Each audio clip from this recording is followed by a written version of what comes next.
Councillor Fletcher, you're in here. Are you happy to listen to this and then ask your question? My question is specific to the opportunity of, through divestment, of freehold or leasehold. So I will be guided by you as to whether you wish me to take that question now or after the presentation. No, let's stick with freehold, leasehold. That's where we're at the moment. I thought we were completed that one. Councillor Casey, yours is on that too. Councillor Fletcher. Well, thank you, Madam Chair. And in asking my question, I need to clarify, in a governance sense, the way in which I want to request it. I am, as you know, a member of the Board of Auckland Transport, and in a governance sense, and we are simply, as a board, required to do the bidding through the delegations of this council. So putting on the hat of a governor of Auckland, as indeed we all are as we sit around the table here, this is my opportunity to exercise leadership in terms of wanting to understand certain details. So if I can ask in that context, because there's been a lot of discussion around composition of boards and what is the best practice, etc., etc. But best practice, I've discovered as a council law, is to actually ask questions where appropriate before decisions are taken. So I also want to acknowledge that we have some excellent staff here and that they're doing their best, and I think that the financial constraints that we are faced with are such that perhaps they might have offered up other recommendations on a whole range of things if funding was not such a complex issue for this council. However, setting that aside, what my interest is, and you haven't really touched on it, if you were to look at long-term leasehold or freehold, did you look at it through the lens of other potential investors moving out into the future? We're looking very specifically at this site, and we're looking at it in isolation, but if you were to take international best practice and look at those countries that have had similar sorts of developments, what from that experience has been the interest of new investors coming in where development takes place as to who the owners are? That is a factor, as I have had explained to me in the past when we've looked at these sorts of developments. Does it influence other investors as to whether council is actually the owner of the site, or is that not something that you've bothered to consider at this point? So in the generality, I mean, what we're seeing at the moment in the world economic circumstances is an increasing move for very significant international funds to move into property. We're seeing more and more funds taking interest in investing in property in New Zealand because they generate good returns relative to interest rates in places where there are almost no returns from the banks. So we're seeing there's a significant change in the property investment market. One of the issues in New Zealand is that the very ad hoc nature of leasehold land interests is a bit confusing to overseas investors, and a lot of parties are very wary of it. And so there's a move to try and I know some parties that hold leasehold structures are working on refining their leasehold structures so they're more acceptable to investors. But you come back to this particular case, this is a relatively small and difficult to develop site once the tunnels are underneath it, which according to, following the direction of previous decisions, will be just the surface area upwards within a shopping centre. So as I've said in previous answers, I think if you take the specifics of this site, maintaining a leasehold layer within what otherwise is a freehold development is a rather awkward and an inelegant way of structuring property ownership, which isn't attractive to investors. So there's no question in these circumstances, a freehold structure is by far the most elegant and neatest and tidiest way of structuring an investment that would be attractive to other parties. That's quite different, for example, to an investment that's a completely completely owned development that happens to be on leasehold land, say in the case of the waterfront. The situations are quite contrasting.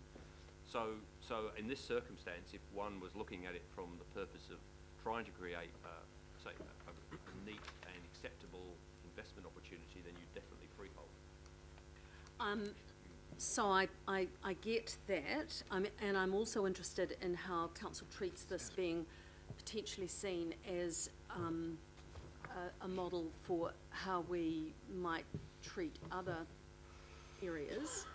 And while it's a discrete small block, you can tell me that you don't put any weighting whatsoever on the fact that a lot of overseas investors see New Zealand and Auckland, and whether we like it or not, the Auckland Council, as attractive vis-a-vis other commercial corporate entities. So you are saying that that is not a factor in this situation?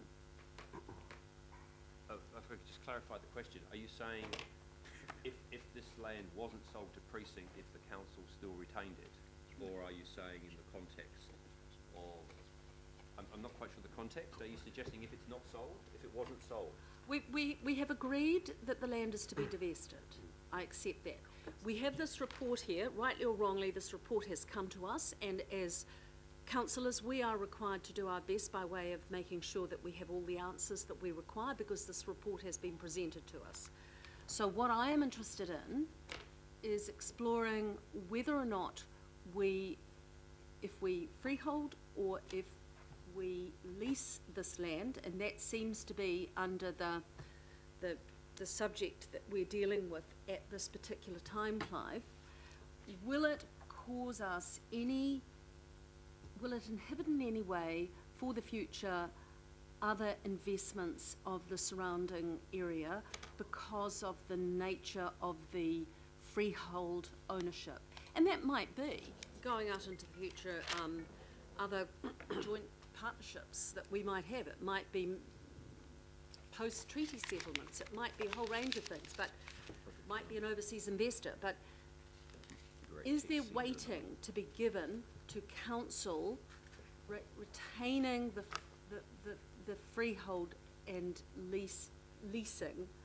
I'm not expressing this as clearly as I like, because I feel quite constrained by the way in which we've actually had this material presented to us. But looking at the specific site, I want to be assured by officers that we are not doing a disservice to ourselves for the future and other developments that we might consider for the future.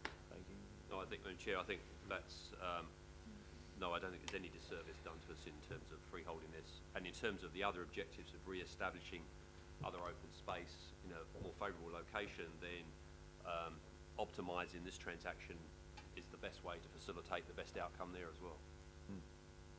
And this will have, I suppose it's a question to the CEO, this will not be seen as a precedent for the treatment the council might make on any other future property? No. Thank you. Okay. Thank you, Councillor Fletcher. I've got some sympathy for how, you make a good point in how this has actually come to us, and I think we probably could have done a little bit better in splitting this out as a slightly separate report back on where we had got to. So I'll take responsibility for that as chair, and with complex issues like this, we may have a slightly more discreet reporting process, and by discreet I mean a report that actually covers the process more clearly. So your point is taken on board, and we will do better. Okay, let's move on. Apart from Councillor Casey, I think everyone is different issues. Councillor Casey. Well, the only thing that seems to be open to me today is just to vote against receiving the report, because what bothers me about the 14 paragraphs relating to the sale or lease is that it seems to me to be really biased in favour of precinct properties, because you haven't mentioned things like public good and why council should maybe hold on to that land for the 125 years and the lease option. Indeed, Clive, you said, and I quote, that what it does is create an unnecessary impediment, like a blight, of no value to either party. And I'm sorry, but there is value in holding on to land for 125 years. And I think that the advice has been given, but we're not, what if we don't agree with you for other reasons? So I'm voicing my disagreement with that advice by not accepting this report today. It seems to me that's it. Because you said you're closing the deal next week. Is that right? I'm just a councillor. I think we've just pulled up the recommendations that we made, and we agreed to the sale. We delegated authority to exactly the parties that Clive has outlined. The only clarification we asked for was sale, direct sale, or freehold, freehold sale or lease. That was the only clarification that we put. It wasn't a clarification. No, it was a report back subject on to. options, and I'm Yep. saying the options Yep. are kind of biased, Oh, I hear the point but you nobody raised, Councillor really Casey. bothers. I guess just in defence of the staff reporting back, we're getting what we asked for. If Well, we we're not. wanted more, we should have been clearer. We always get the positives and negatives. Yes? And Not we this get time. those. Member Taipari. Kia ora, Madam Chair. My question may be old and may reflect my recent addition to the committee. So I'm very clear from the advice from the CEO that decisions have been made, process has just been undertaken, information's been provided, and away it goes. What I'm not clear about is how did council acquire this land in the first instance? Yeah. Well, the land was private developed for probably 100 years, purchased by the port company, and the building was demolished. It used to be the Hellebiz head office used to be there, and it was demolished in the 70s, in the mid 70s, and the QE2 Square was formed at that time. So could I just get the answer to the question that council purchased the property? It came through to the council as part of when the port company reorganisation and the Local Government Act 1974 worked through in the late 70s, and it came as part of a number of transfer of port assets to local authorities.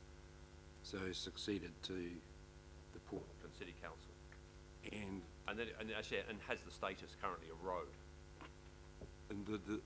so prior to succeeding the land from the ports, is that right? Do you understand how the ports acquired that land? Well, originally the land would have been reclamation. So could I suggest maybe Public Works Act or Harbour Act?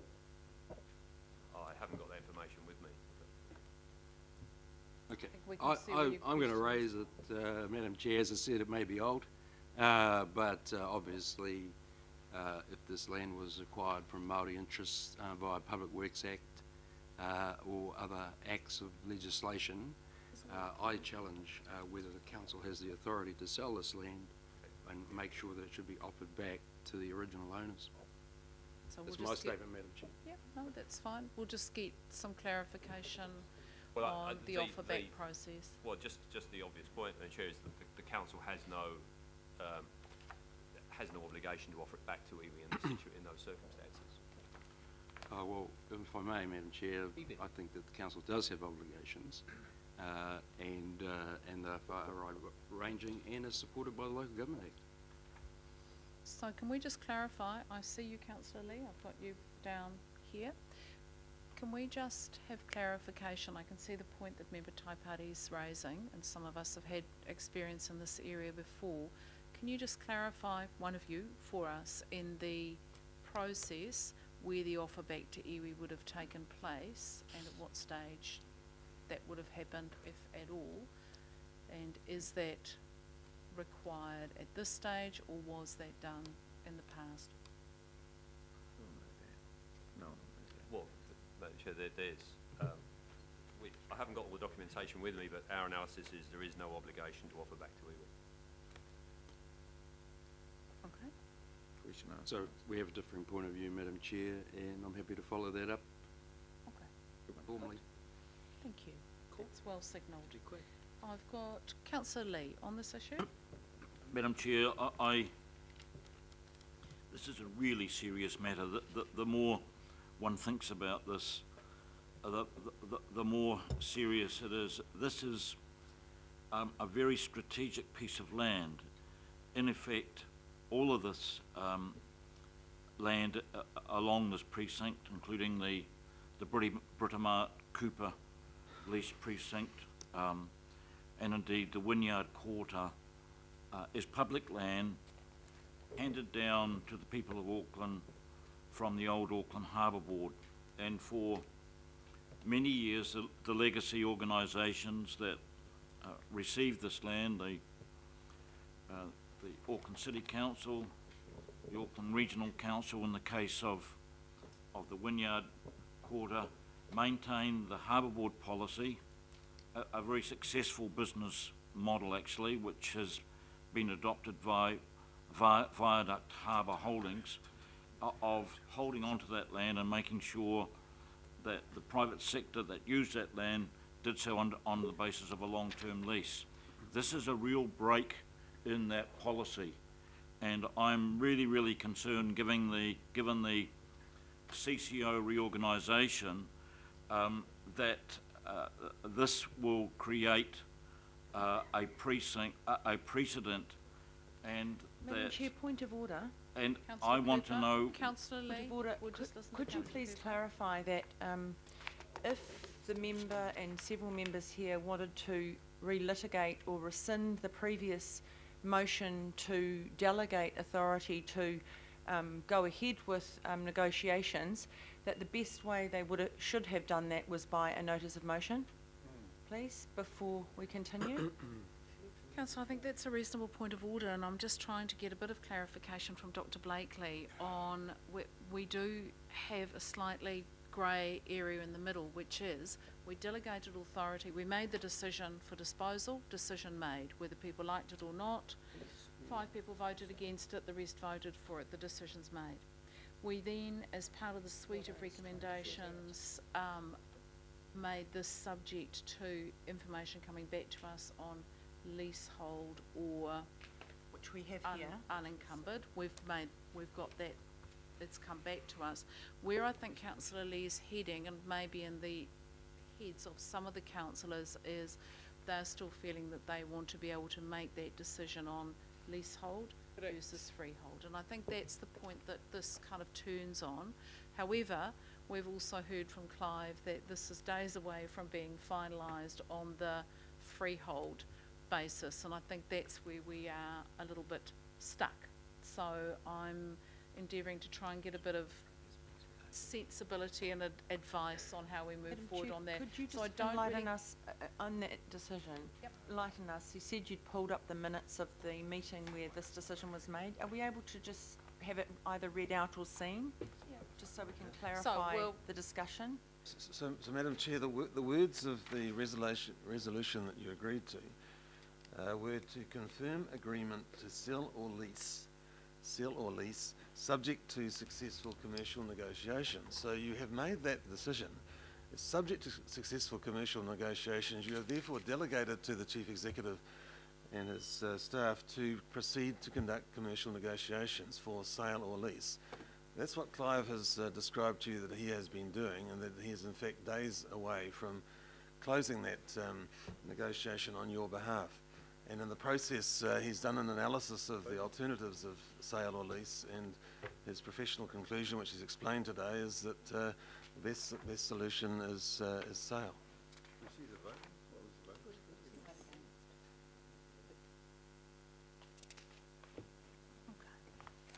So it does appear that the relitigation of this decision is not, unless there is a notice of motion to rescind, the debate on any form of relitigation is pointless. So are you ruling that that is not continued, Madam Chair? That's what I was asking. It seems to me that it is not the best use of our time, despite the concerns that people express. Unless there's a notice of motion or a process by which we can overturn it, then I think we need to move on. Thank you, Madam Chair. Thank you. Councillor Clow. Thank you. My question is about Bledisloe Lane.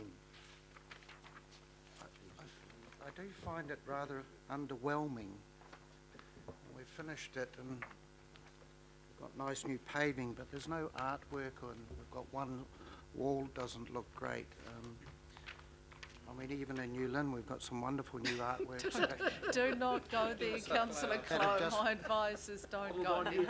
That's been put up, and I will say publicly, I think they look great, and they'll look great when... Give us $200,000. So all of you come out and eat in New Lynn. That's not People of Auckland. relevant. But I'm asking about Bledisloe. Is there any public art for there? I mean, we could get Banksy to come and do something on that wall, or, you know, that... One. It's not John Banks. It's just, On it's Banksy. a little bit It's a underwhelming. community service. A billboard.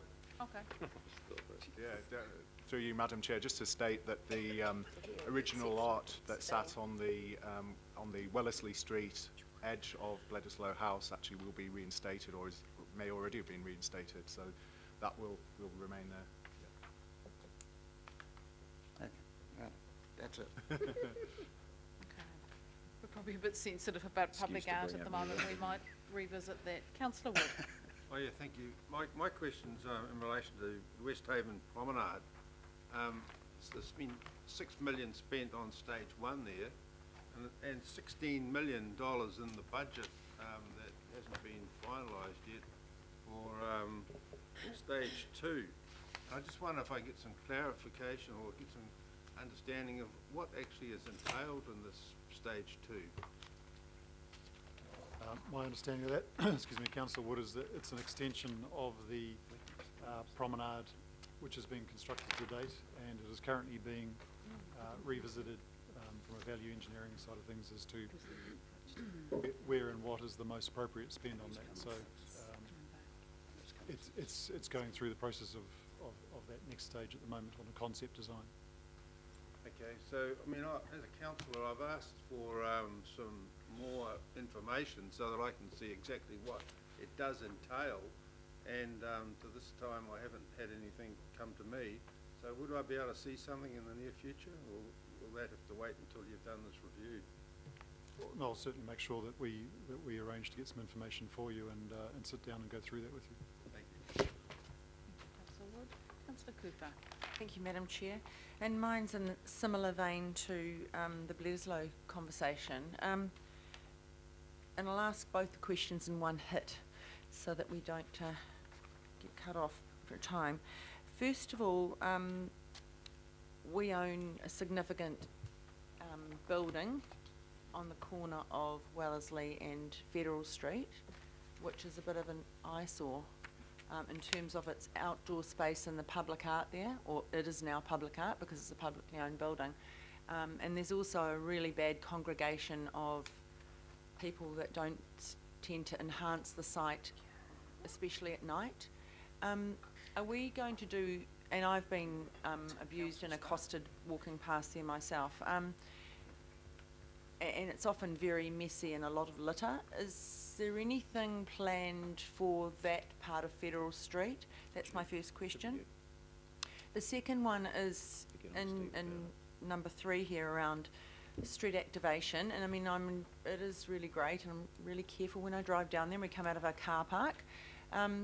But I've been told by one of the business owners that Auckland Transport now require them to cut some of their canopy off because it's in the, you know, newly revamped carriageway. So is this going to be an ongoing thing of, you know, the undermining of one of our kind of goals with other parts of council? Because I just think that if we're going to have to start cutting off canopies to accommodate the cars, then we're undermining the street activation for restaurants. So has anyone got any comments about that? Through you, Madam Chair, in terms of the forecourt to 135 Albert Street, there's a live design investigation ongoing at the moment around how we can best improve the situation. So the issues that you identify are acknowledged, and there's a piece of work underway. It's covered in rubbish and smells of urine. Someone needs to get out there and clean it up. It's a disgrace to this council, Somebody actually. Needs to stop urinating there, probably. Okay, councillors. Councillor Cooper, just to expand on that, so we're looking at activation options that need to be, it'll be looked at in the context of Federal Street. But I'll take the point that we do have an immediate issue and immediate concerns, and I'll take that on board, and we'll come back to councillors with Thank feedback you. on what we'll be doing. AT canopies? Anybody? Sorry, In terms of the canopy being, you know, restaurateurs being asked to cut their canopies off now that we've got a newly sort of designated carriageway where we don't have lines and footpaths, etc. Not that I'm advocating we go back to that, but we've got to find a way of working together so we can have great restaurants and we can sit out in the open air and not have an AT imperative get in the way of, you know, good living. through you, Madam Chair, is this in relation to Federal Street itself? Yes. Yeah. So we're in ongoing dialogue with Sky City about how we can further improve the shared space and activate it somewhat more. We will be developing a street management plan specifically for Federal Street, which will consider those types of issues in terms of outdoor dining and how we can further encourage that on the street. So can we just be talking to AT as well, so that their Yeah, rules don't get in the way of Yes, a they're sensible in the outcome? conversation. Yeah. Thank you. Indeed, and it might be, Councillor Cooper, something also to raise at the CCO committee, you know, we can't be having those two clashes at all. Member Ngamane.